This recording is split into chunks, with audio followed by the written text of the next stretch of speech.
Session of the day. I know the weather is getting a little questionable out there, but I know that this is going to be worth staying for.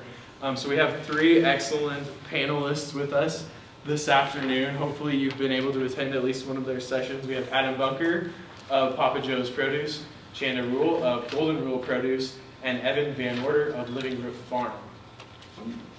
Got it right? Thanks. Okay, excellent. So there's a chance that there's someone in the room that maybe hasn't heard from everyone. So to kick things off, we're just going to start with Adam and we're going to go down the line. If you would please describe what your current involvement is with market growing and what a typical production day looks like. Okay. Well, I'm with Papa Joe's Produce, and so we operate 3 year-round greenhouses doing primarily hydroponics. We do also a couple of high tunnels for season extension, and so our involvement with market growing is we do go to Landon Saturday Farmers Market most of the year. That's what we started off doing. That, and then we sell at the Crossy Dairy and Freedom Food Store in downtown Sheridan, which is all food freedom products and straight from the farm. Those direct sales account for still probably about 30% of our sales revenue. And then the rest now we sell to restaurants and retail through other stores. And then in terms of an average day at the farm, it kind of depends on the day. Mondays are full out harvesting because Mondays, Tuesdays are our biggest delivery days. So it is all hands on deck harvesting, and then Tuesday, Wednesday is more tending to hydroponics, and then Thursday, Friday is kind of whatever other projects we have to do, like in the season getting ready for, or in spring getting ready for summer. Thanks, Adam. I'm Chanda Rule. I live in Buffalo. I have a small truck farm, self-serve honor box produce stand. I have a single 90 by 36 hoop house and an outside garden attached to it. I started out with just a small garden growing for my family, and it got to be more than we were using. So I tried all types of marketing. I would send out text lists and pick to order. I would do farmers markets. I put up a sign at the end of the road, and when people came, I would pick to order. But the solution that has worked best for me is that self-serve stand. I pick first thing in the morning, 6 days a week, depending on what's ready. I could be out there half an hour, I could be out there 4 hours. Set up the stand. I have a little cash box with change in it. And then I'll restock the stand during the day if I'm at home. If not, it is what it is. Intriguing.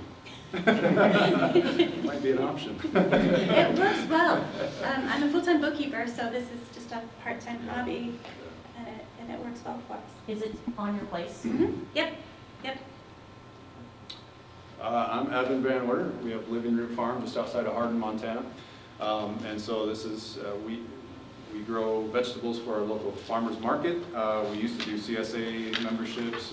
We do farm to school program, farm to food bank program, whatever that name is, program. And then we also supply some of the lodges on the Bighorn River that cook for their clients. And we do direct sales. People come to the farm on certain nights of the week. And so this is a side gig. I work for the USDA and RCS. It's my full-time job.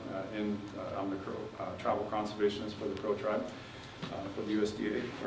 And I also pastor a church.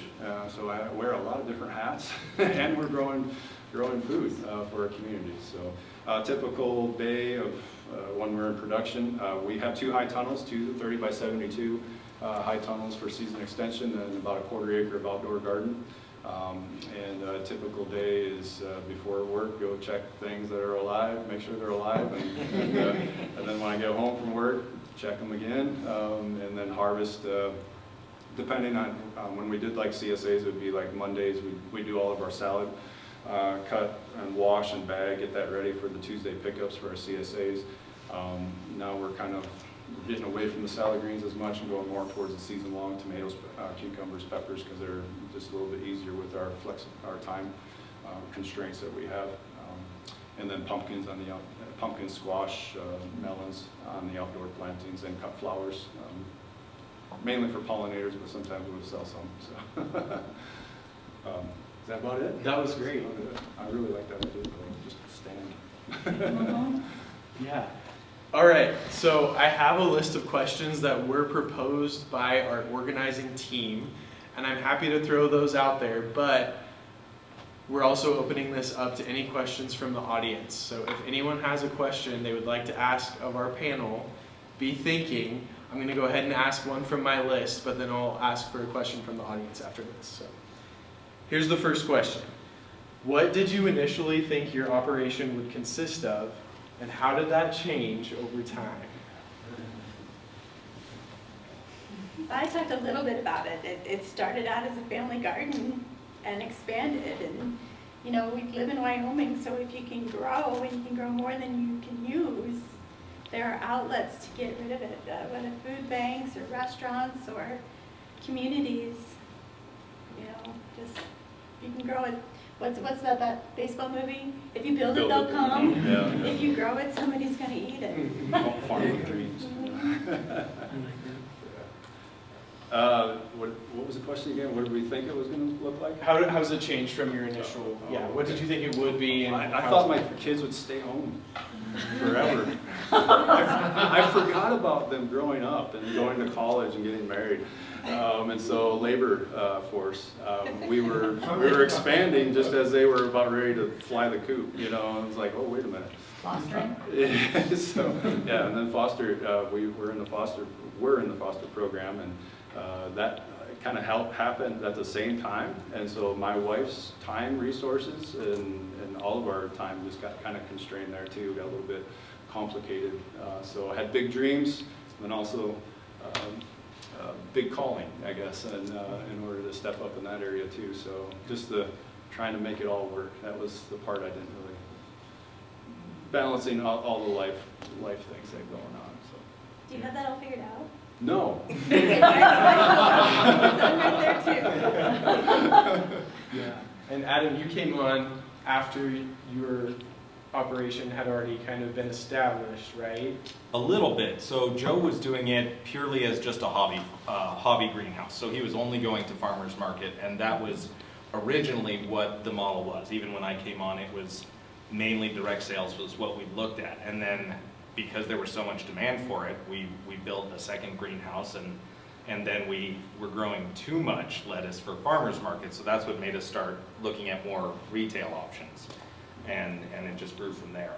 So it did really shift from being more of the direct sale model, and we still do that, to just the market is out there if someone wants to go after it. There's plenty. And I have bills to pay and kids to feed, so it's like, if I'm doing this, I'm going to make it work. Excellent. Thank you. All right. Question from the room? Any experience with raised garden beds? I mean, I'm 75, you know, and my raised beds are getting higher. And now there's the height of a pallet, and I'm building them out of pallets so I don't have to bend over or anything like that. Sure. I'm going to go ahead and repeat your question just to make sure it comes through. Any experience with raised garden beds? I've helped out with our community garden. Of course, I'm on that board too. We built raised beds for that. Started off with 16 of them or something like that. Now we're up to, I don't know, 20 or so. And then people can rent those raised beds. And so they're about maybe 18 inches tall.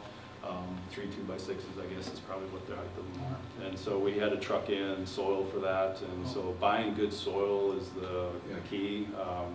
The first load that we got, people thought a lot of gypsum would be good, and it's not, you know, to mix into the soil. And so just fighting some pH issues and all that stuff. Start with good soil in there.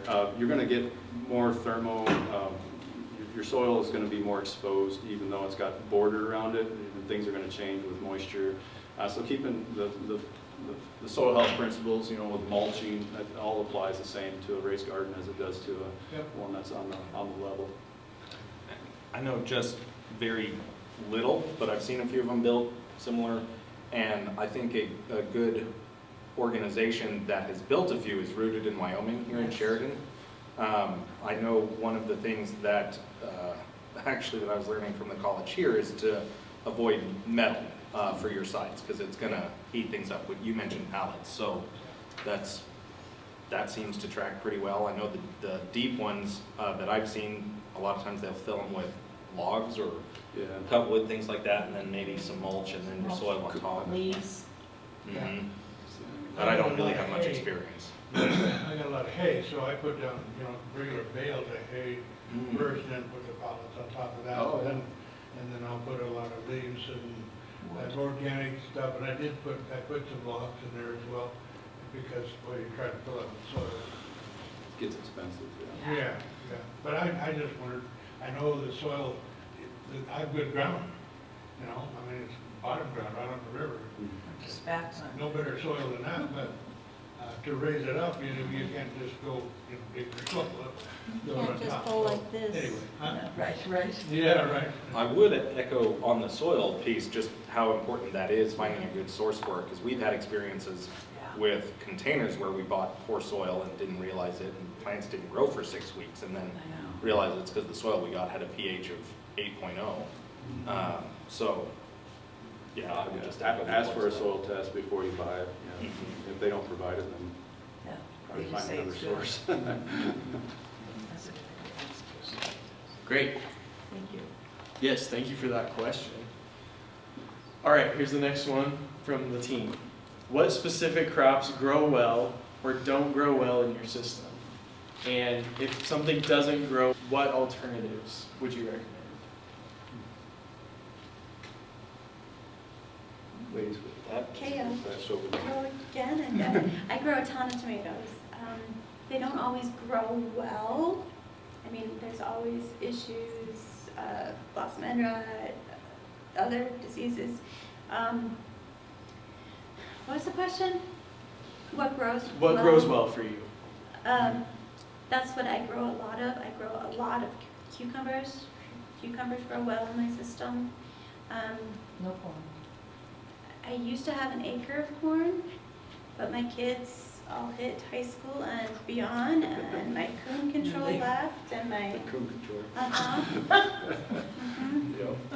Challenge. So corn will grow in this climate, not as well as it does, Yeah, you know, Speedy's got to figure it yes, out. Speedy does a great job with it. Yep. Speedy's sweet corn, not a hardened. Okay. It's a large family. Speedy's the Okay. kind of They the bring it here. patriarch of it. Mhm. Yeah, he goes everywhere. He goes Yeah. all over Montana and comes down here. And, yeah, you'll see him popping up everywhere. He's got a family that large enough to help. So, Maybe let me rephrase this. What's something you've tried growing that has not worked out? mm.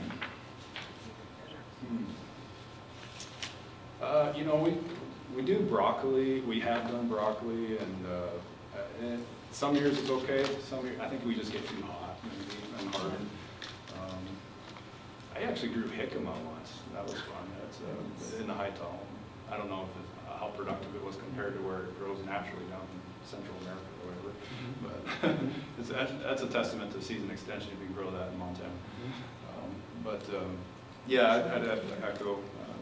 Tomatoes are definitely our main good crop that we can grow a lot of, and cucumbers. And unagi is a great variety, a Japanese slicer that we like to grow every year. It does well in high talls and stuff. So I'd rather talk about stuff that we're doing good. Right. Right. What else have we grown that we? And it changes every year. Yeah, I it mean, can. one year something will do well, and the next year. Biggest challenge. We have, I guess one thing that does grow well, but then we have challenges with are some of the more cold tolerant crops like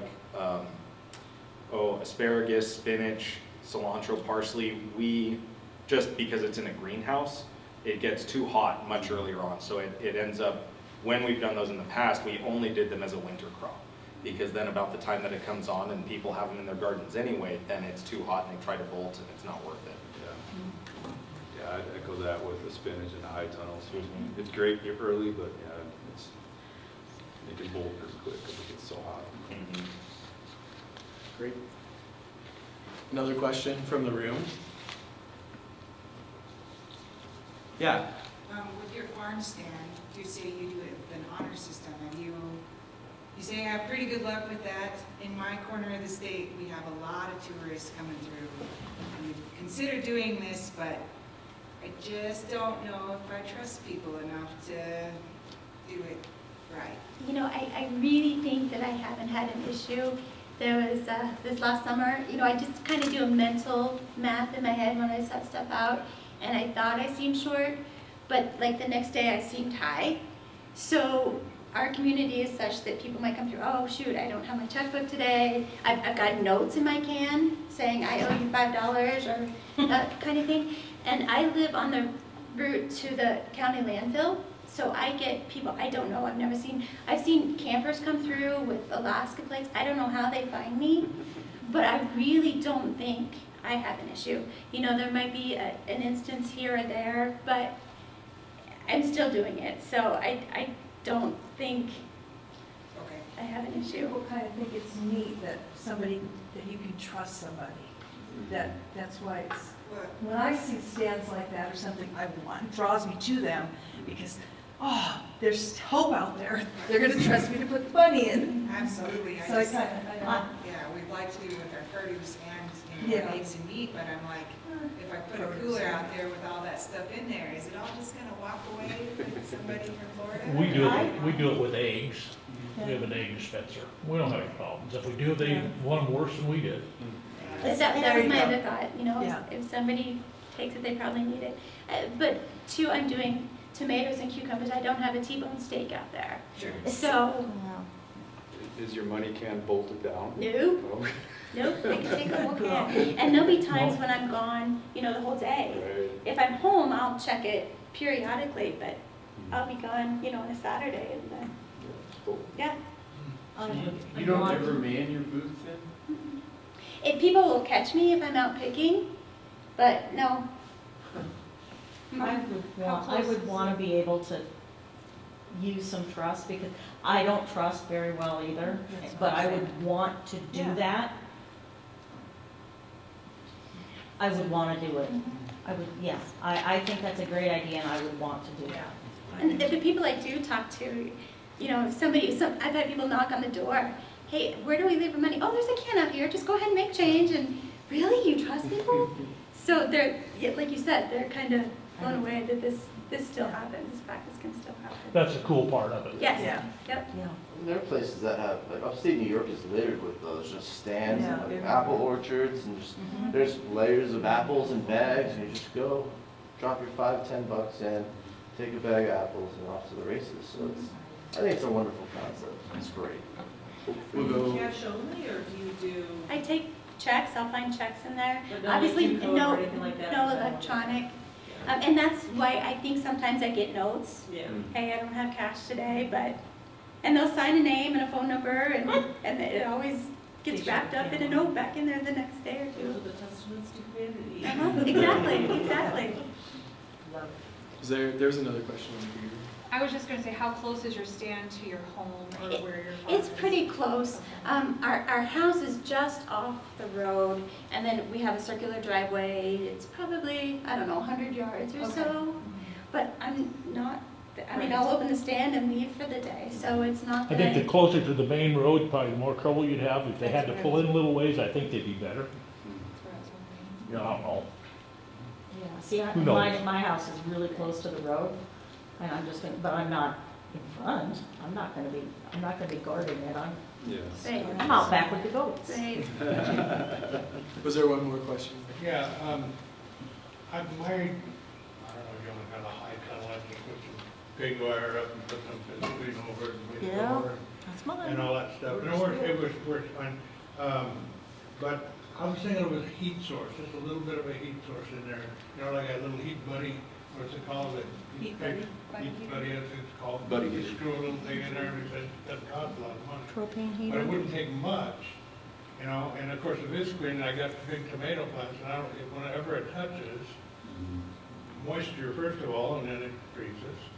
And so keep it away from that, but if you had a little heat, have you ever done that? I do, you guys are commercial, so I find it's a commercial, it's maybe 15 by, I don't know, 18. Yes. Somebody was saying that the best insulation is a double cover. I know, we don't do that, that's. So yeah.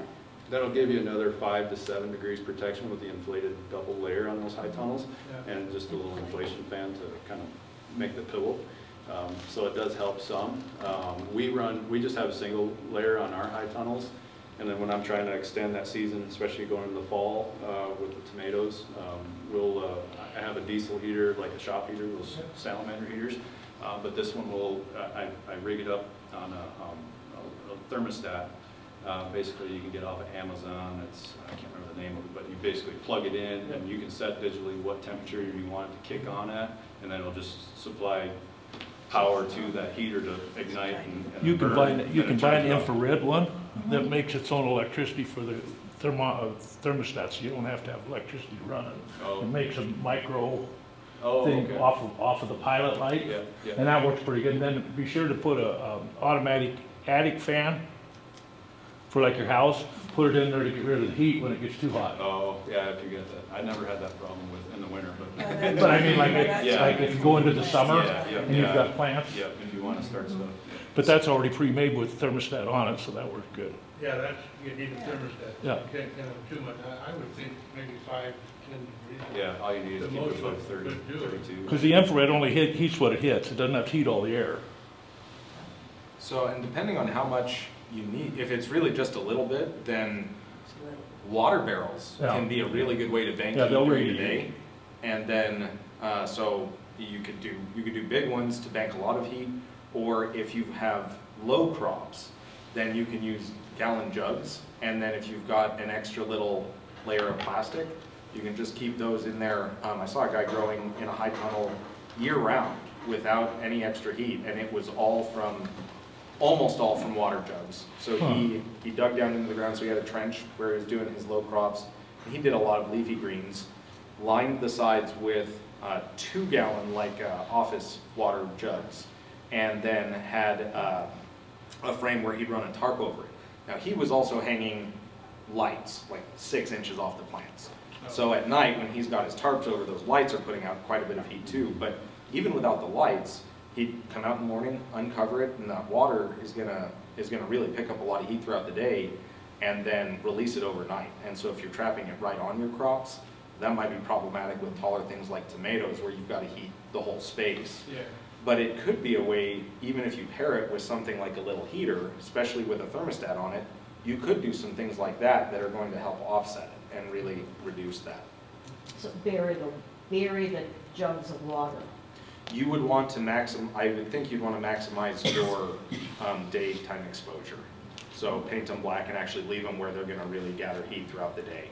Because if they're buried, then during the day they're going to be bleeding that heat.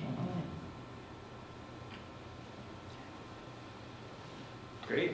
More questions from the room? I had one, that we didn't have anything offered. Is there any chances of doing any apple grafting classes or anything on apples and fruit? Possibly down the road. Let's focus on questions for the Okay, panel. but that was the But let's question. talk about that later. Okay. Yeah. Questions for the panel? That's what you can put on here. Do they have advice for those starting out? Yes. Great No, question. nothing. Advice for beginners. What would you do differently? What would you do? What would you do again? No, sorry. I'd have spent more time. So I'm 5 years into this now, and I'm just now taking a greenhouse management class from Sheriff College. And so there's a lot of things I'm like, oh yeah, I worked that out. I've learned that. And there's a lot of things like, oh yeah, I wish I'd known that. So one of the big things really that I found with germinating your seeds is really paying attention to when they say this seed likes this temperature of soil. That really makes a big difference for your plants. Kind of just taking a little bit of time to understand that kind of crop planning pays off significantly. A little bit of planning goes a long way, and just understanding what those plants are. You don't have to know everything about them, but the basic, how long is it going to grow, so when should I start it? In Wyoming, starting it early so you can put it out. And the other thing that I wish I had done sooner is to build my own resource library, so that as I find things like, oh, that was a really handy thing, stuff like Johnny Seed has a start date calculator. that if you put in what your estimated last frost date is and the crop that you're thinking of, it will tell you when you should start it. It took me a long time to actually start building even just a list of bookmarks, but I would say something like that, so as you find an answer, make sure you write it down and record it somewhere to go back to. Those would be some of my initial. Good points. I would say, like, if you're gonna put up a structure, get the best and the sturdiest, lay the best foundation you can with the finances you have available. When we put in our hoop house, we spent some time planning and got it laid out, and we got the extra supports, and we concreted it in the ground. So that structure has been there 12 years, and it's gonna continue to work for me. Some of these other things, the irrigation system, or if you wanna do a heat system, can be added to it, but the main, I guess, template or frame or the base that you're working on, do it the best you can financially and structurally. That's a great point too. And utilize the NRCS program. If you're looking at high tunnels, go check in if you're here at Sheridan. Andrew Cassidy's the DC here, District Conservationist. He'll probably call me up later saying, why'd you send everybody? But it's a great program, and they're looking for ways to get more money out in the community ag. What's the name of the place? The Natural Resource Conservation Service, NRCS, it's a division of the USDA agency within. And so there's farm bill money available for high tunnels, and not just high tunnels, it's for community ag or urban ag is their national initiative. We just wrote a plan in Montana for community ag, and a whole bunch of practices, everything from low tunnels to high tunnels to raised beds to, they've got all kinds of practices within the suite that they can put into a contract to actually help offset the costs of implementing those on your place. And all you have to do is establish your records with FSA, Farm Service Agency, to be a producer. It's size neutral. It doesn't matter if you've got backyard to 1,000 acres. There's a national initiative to try to promote that community ag component in our country because there's so much interest in it. Plus, with the resiliency that we've seen of the need for that, with everything we went through with COVID and everything else, is where we're getting our food. If we produce more locally, our country becomes more resilient that way too. So tap into the resources that are there, because if you don't use the money, it just goes some other program somewhere else. And so might as well put it on the ground where our communities can benefit from it. Again, I'm not speaking for the NRCS right now, just what I know about them. One other thing I would throw in is, if you're having issues with your stuff, have you done a soil test yet?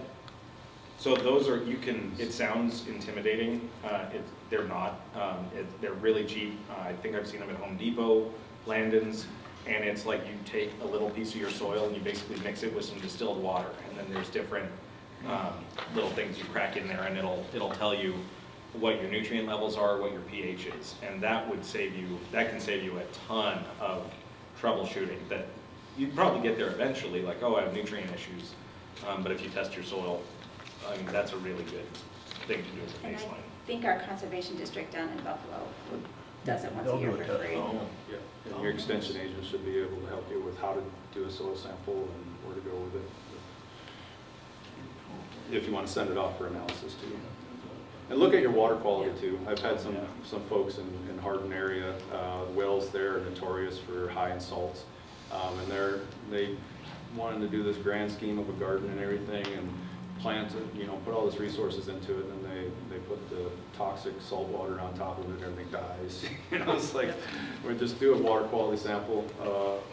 They're usually like $35 to $40. You can take a sample, and the extension might have those bottles available for to collect the sample in and then send it off to a lab, or bring it into, I know in Billings Energy Labs up there does a irrigation suitability test for about $35, and it'll tell you if it's suitable to irrigate with. Because a lot of times you can have the best intentions, but if you don't have the soil or the water figured out, you're not going to get anywhere. So you might have to do some alternatives like rain barrels or haul water. It depends on the scale, kind of thing. And don't get discouraged. That would be my other advice. Other things in the long run, I guess, is just family dynamics to make sure that we're like I kind of explained, that we had a lot of things converging at the same time that we were starting the farm, and just be flexible, and make sure that, write those goals down and how we're going to get to those goals, make a plan, kind of a thing, and have good family conversations about, do we need to scale up, or should we focus more on I know that's been my challenge. I'm the one that always says, oh yeah, we can do that too, and add that to, and my wife is the one, with the reins, and say, hey, we might need to reconsider how fast or how far we want to go with this, so, yeah. And to add to what you said, the kid thing, yeah, it was kind of a shocker for us. I mean, I don't know why we didn't think of that, but the generation above us, the in-laws, are getting old at the same time that the kids left for college. So we went from 3 generations to just one, and we're like, oh man, what did we do? Really, yeah, that's definitely one thing I didn't put in the equation as we were starting off. I was just geeked out on it all. So, But for back to the kids being involved, when our kids did vegetable stands, and then their first jobs were at McDonald's, at the drive-up, they already knew how to handle stress, because it was just like little grandmas fighting for the first tomato. They could make change, they were sales, and they went on, and they knew that if they didn't do a job, Dad would put them to work. Yep, that's great. And it has taught, our kids working at the farmer's market has taught them some skills that way, and has stretched them. They've been challenged in that area, so. They know how to add, subtract, multiply, and make change. Hopefully. Yeah. I wondered if test the water here at Little Goose Creek. I got water rights, and thinking about putting a pump in there, and everybody knows what that water's like. Obviously, it grows Crops. hay. Yeah, it's probably better than the groundwater. Probably, Yeah. we have both. Yeah. Most Yeah, main snow. it comes right up the mountain. I just thought it'd have a lot of minerals, a lot of good stuff in it. Does the extension do free testing of that kind of stuff? I'm the educator in Johnson County. We have the bottles available, and we will send those samples to a lab here in Sheridan. So we don't do any in-house testing, but we can help you with that process. Same with the soil samples. I'm happy to come help you collect a soil sample, but typically I refer people to our conservation district. And I don't know if the conservation district here in Sheridan County does soil testing. They don't. Well, they don't do water testing. They don't do water, but they might do soil. That's something I would need to follow up on. There's a number of conservation districts, I don't know, out of the 34, maybe 10, 15 that do well water testing. And once or twice a year, like we do ours, May, 3rd Wednesday of May every year, and there's drinking tests and irrigation and livestock suitability tests. Yeah. And we usually, and sometimes they do cost share on them, so like half the cost of what it would cost at Energy Labs in Casper. Right, yeah. And I will add also, if you're going to your conservation district, it needs to be the district that you live in, because all of the way their funding is set up, you need to seek out services in the district in which you live. So just to throw that out there for anyone that might be joining us later online. I would throw out for an option if any of those weren't to work, or you needed anyway, we use a lab that's actually out of Florida, but it's been the cheapest one we've found. So we're running a pretty stringent test for our hydroponic solution, but it's all of the macro and micronutrients. I know, and that it's $40 plus the cost of shipping them a bottle of water. I know when we looked at as a private business, and that's where I'm saying I don't want to step on any of what these other services have established with them, but as a private business, when we reached out to some local labs to get that level of detail was going to be about $200. So I love supporting local. I also have to run a business. So that would be an option if you ever needed to run if any of those others didn't work out. It's weird to send it to Florida, but it works well, and it's $40 for a test. Other questions from the room for our panelists? Yeah. So, I guess pricing your products, is local food worth the high cost? I mean, like, food costs in the grocery store are going way, like, just, I mean, like in the last year. So now that like even the cost to bring produce from California is high, are you making the jump, you know, if you were marketing your product for 30% of what the retail grocery store cost was, were you able to still make that jump, or did you have to come back a little? I'm just wondering how that's going for you in marketing. During my talk earlier, because of the community we're in, we want to maximize the opportunity for people to participate and have the produce that we're growing. I'm a terrible businessman. Ask my wife. And so we've kept our costs, I think, lower than what you're going to see at the farmers markets and other larger communities. We haven't really increased our costs, our prices. Probably will this year, I'm guessing, maybe another $1 a pound or something. I don't know for the tomatoes, or we've been at like $3 a pound for heirloom tomatoes, and I know Billings it's $5 a pound, and Bozeman's probably like $8 a pound. And so, but we want to make sure it's available to those that can benefit from it in our community. So I don't know. I'm not the business guy to talk to, I guess, but yeah. So basically price it as it is in the store because they're getting a better product? Well, we've always been higher than well, not always. I guess the groceries there are pretty high, they're expensive at the store. But we are higher than, like on those tomatoes and stuff like that. I think they're like $1.87 a pound or something in the store. We were selling for $3. But I mean, you can cut it open and look at it. What am I getting for that $1?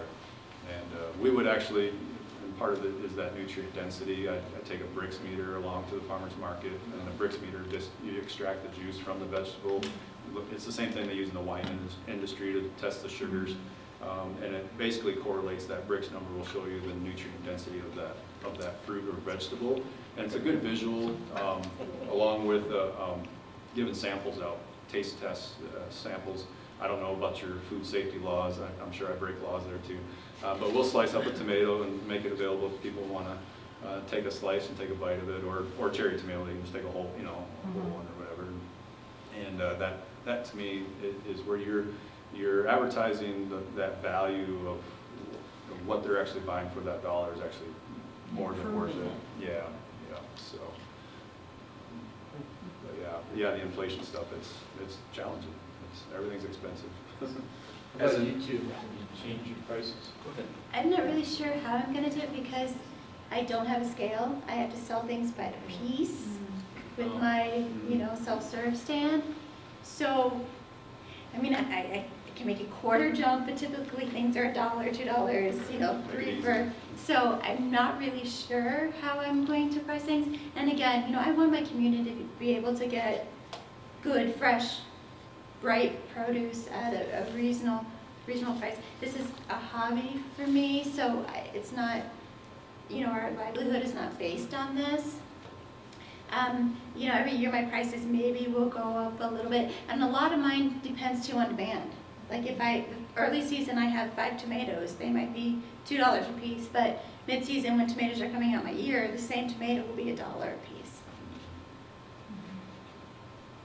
And I would just add, I think as a general guideline, what we go by is we look at what the price of kind of that very high-end organic produce is in the store. So for our lettuce or spinach, we go look at what they've marked as their super high-end organic. We don't label ours as organic, but in terms of getting a sense of that price sensitivity for what would be considered the most premium product, and we'll go a little bit higher than that, and sometimes it also depends on the product. Something like a lot of our herbs, we charge a lot more for individual bags to make it worth the extra packaging, versus if someone wants a half pound of it, we'll give them, like on basil, for example. And same thing, when we're growing tons of basil, If you want a half pound of it, I will sell it to you for really cheap. But for most of our produce, that's kind of what we use as a guideline, and then go from there on our own analysis of what it's worth it.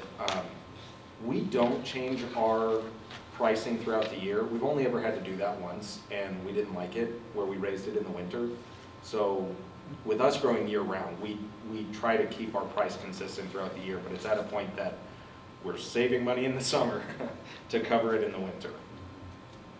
And then changing which crops we do in the winter, so we leverage that growing season as much as possible. Thank you for that question. I have one more final question, but we've got time for about one more from the audience, if anybody has one. Yeah? So I'm hearing a lot of talk about comparing your selling price to retail from the grocery stores, making sure you're comparative. Where does profitability come into play? And I'll set our expectations here for failure, please. I'm sorry, where does what come into play? Profitability. Yeah. Because you're really just comparing your operation based on retail sales, not what your costs are. And time. Yeah, again, I'm not a very good business person that Well, way. we're an ag. Yeah. There's a whole different set of rules for ag. Yeah, if we can break even on the old end, yeah, it'd be interesting. When I was initially getting kind of excited about scaling up to a market type of garden system, YouTube's a great resource. You can be inspired and educated by a lot of things. You can also be misled by some things. But there's a lot of farms that are actively putting out their information, kind of what they're doing for in their context. And that's the important thing is, some of these guys that were knocking out of the park making $200,000-$300,000 on an acre of ground, because they were within, 2 miles of a major metropolis that they could sell to restaurants in a high-end deal, and, and growing spinach and, backyard, they, rent empty lots from people and build these beds within an urban setting and $800 a bed that they would be able to profit in the season. So I had that kind of like, wow, we can really make this work, and then it's like, wait a minute, my context is different. And so that's where we kind of changed. We enjoy like the pumpkins, and at the end of the year we would bring the trailer into town and have all the kids and people, families stop by, and so we focus on things that connect us with the community and that our community is looking for. And that is a profitable thing because there's low input on the pumpkins. It's just basically plant them, get them going, make sure the weeds aren't getting too crazy, and you get to harvest them. There's not a lot of labor, like the salad greens. That's really in high demand, but we'd have to be up there cutting, we'd have to wash, we'd dry, spin it, pack it, refrigerate it, then make it available. It's like, You got a lot of labor. that's a lot of labor, and so we're And how do you get paid for labor? yeah, and you don't want to charge more than $5-6 a bag for lettuce mix because they can go to Costco and get one for $3, and so yeah. But again, what's the goal? The goal for us is connect with the community and nutrient dense foods and stuff like that. It's not to retire off of it, so yeah, that's the hard part, but try to. And I'm gonna say ditto, other than, the benefits personally to me sometimes are more than money. I mean, like you said, my kids can communicate with people, they can make change, they know customer service. My family's health is better because we have this, availability to produce. People in the community, oh, you're the lady with the garden truck. So there's way more into it than just the financial profit for us. But again, it's a hobby for me. It's People not get my to see life. what real food is. I remember I used to go pick corn for the girls. I'd pick it in the morning before their stand open. People would come buy the corn, and then the next week they would come and they said, "What kind of corn was that?" I said, "Well, that was fresh corn." And then one year we had a lot of corn and we sold it to the store, the kids did. Oh yeah. Didn't show up on the counter for a week. Wasn't fresh corn no more. That was the last time we ever did that. But yeah, that was fresh. Adam, I'd be curious to hear your perspective on that question about profitability, since you're not coming at it from the same place. I think that's a really good question, and there's different ways. There are different ways to approach it depending on how deep a dive you want to take. I'm a very data-oriented person, so I have done more than a healthy person should on digging into our own numbers. But it depends on the crop. So an example, because you could do this on your own for different crops. So lettuce, our key indicator is our harvest weight per head of lettuce. Because in our accounting software, I keep track of what we're planting roughly. So I can go back for a given period of time and say, okay, in the fourth quarter of 2023, these were our expenses. So I do look at what was our expense per head of lettuce. And then I can look at, so what did we need to charge? What was our profitability? That's where, to the question earlier, I know we operate at a loss in those months, but then that goes up because our expense, almost all of our expenses are almost like overhead expenses. We have the same transplanting process, we have the same inputs, whether that greenhouse is empty or full. Almost all of it's the same amount of labor. So if that head of lettuce is 1 ounce, that's really expensive ounce of lettuce. If it's 10 ounces, we're getting quite a big profit margin on it. So that's one way to look at it. That's pretty in-depth. That may not fit. Another way that I've looked at it in the past is when it was just myself and Joe. I knew what the company was paying me. So when we were growing spinach, I would keep track, okay, we've got a lot of spinach, how many bags can I pick in an hour? And just compare it to, was it worth my time? And I think that approach might be better suited to, even if you're doing it as a hobby, but you want to know if it's worth your time, is just kind of keep that in mind. You're not necessarily paying yourself, but keep track of it. How much did I produce in this hour and what am I selling it for? And then decide, is that worth it? Maybe that's where you decide to do a different crop that you spend more, you get to pay for the hobby or you enjoy it. That's a much simpler way to do it. I do break it down pretty granularly so that I can keep track of that. 2 quick questions. One, when it comes out what you use, and 2, is there a better growing method that's more profitable than another? For hydroponics on the growing methods? Or Either soil or hydroponics or whatever, are they more cost intensive? I don't know that I'm qualified to answer that because I've been really bad at soil growing. There's not much in the input side of the soil, other than, making sure we're building it, not depleting it. And so, I'm not growing year round either, so there's limitations to my growing season. The hydroponics with the technology and the systems approach, it really opens up more of a consistent harvest and year round, so. Kind of like what you want to do. Yeah, I know I've read that on paper hydroponics have more potential, but there's a lot more of a setup cost. You have to be a lot more involved in growing it. To your other question of what software do I use, I do just use QuickBooks for our accounting side of it, but I've done from some of my previous business, I've set that up really specifically in terms of tracking. Like I track our seasonal crops in the high tunnels separate from our greenhouse crops. Even when I have our employees log their time clocks, I have them at least distinguish between that so I can go back and separate that out. A lot of the extra kind of analysis stuff I just do on my own using Excel. Thank you. Plug the numbers from QuickBooks. Yeah, pull the numbers out of QuickBooks. I've built a lot of models to do. Do you consult with other firms? I do. I do. That's what I used to do. And I still do a little bit of financial consulting, but I'm not here to pitch that because I like growing. I'm trying to. I would help other farmers. Other than that, I'm trying to just grow stuff. Yeah, awesome. Great. But I would be happy to give advice on that. So it's not proprietary. I don't treat it as proprietary. I like seeing other people succeed. So yes, if anyone has questions on that, I'm more than happy to visit with people on it. Thank you. All right, to wrap us up, I'm going to take us to one kind of high-level question to go out on. So, what keeps you planting growing season after growing season? What keeps you coming back? What keeps your fingers in the dirt? One word, tomatoes. Easy enough. It's therapeutic for me. It's how I like to see things progress and accomplish things, and so to work with my hands with the dirt and with plants is therapy. What was the other part of the question? Yeah, that's what keeps us going. Me going, I guess. I would echo all of that. I think it's incredibly therapeutic when you walk in, even just from a Friday to a Monday, and you see how big the plants have grown.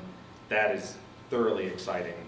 And part of it for me is I like problem solving, and there's always a problem to solve. But I mean that like I used to do web design, and what was frustrating is sometimes something would break for no reason that was under my control. It was a hosting issue, something had changed, and it's like you walk in and the site's not there, and I don't know why. That doesn't happen with plants. There's, even if a plant is missing, there's a reason it's missing. Somebody has visible that night. Somebody didn't leave $5 in the can. Yeah, I fully agree with all the therapy stuff, and I like that it keeps my brain busy. I'm very engaged in what I'm doing, and there's always something to figure out or improve on. Even if it's just making them grow better, if they're already doing well. It's exciting. It's a hunter-gatherer in us. Yes. I like to fill the freezer too. Yeah. Yep. And I'd add to it as community. That's one thing. People are looking for us to grow tomatoes now, and you almost feel that peer pressure, but it is a connection with community that you want to be a part of that. So. Wonderful. Thank you so much. Help me thank our panelists.